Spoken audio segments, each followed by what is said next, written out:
Tai labas vakaras. Keistai skamba balsas per mikrofoną. Medžiuose sunoksta išlinkę tavo šešėliai ir paukščiai sekundai sustoja, klaupiasi ir kaupiasi vėjas. Formuok juos. Padaryk, kad mokėtų šypsotis beveidžiai, kad mėnuliui apšvietus spindėtų dešinioji ranka. Nebijok, vėliau neprisiminsi, tik nejučia tavo kvėpavimas keis gylį ir kartais pajausi savo lūpose prabylant mėnulį. Pavasarį. Šniokščia pakimusiais sapnais ir nežinomais žodžiais. Bijau juose užklupsančių spėlionių alkanų, bet dar labiau bijau, kad vakare prieš lietų man nebeleis klausytis ir neišgirsiu, kai ištirps ir belstis ims. Pažymėtasis laikas. Klausau, kaip naktimis tau užsimerkus, prablakstienas tykiai garuoja sapnai. Prabundi nejučia ir verki, kaip tau gaila, kad po šito lietaus ims dygt žuvys.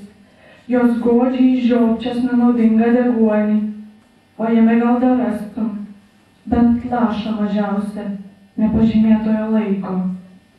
Nekalbėk, nes neliks šičia vietos. Suglauskime galvas ir stebėkim, kaip kyla neįmanoma saulė, nes niekas čia jos nesukūrė. Nakties atėjimas.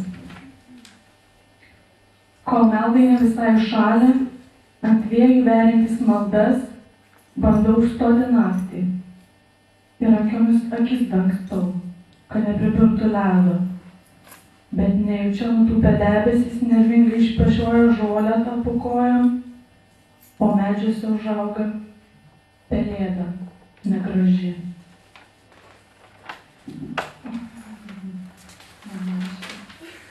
Tai paskutinis. Kitokia malda. Ir žiemą mirusių smilgų šešėliai gyvi, tik tai skamba jie tyliai. Išnara užnara kažką, kas svarbu, bet sunku pasakyti.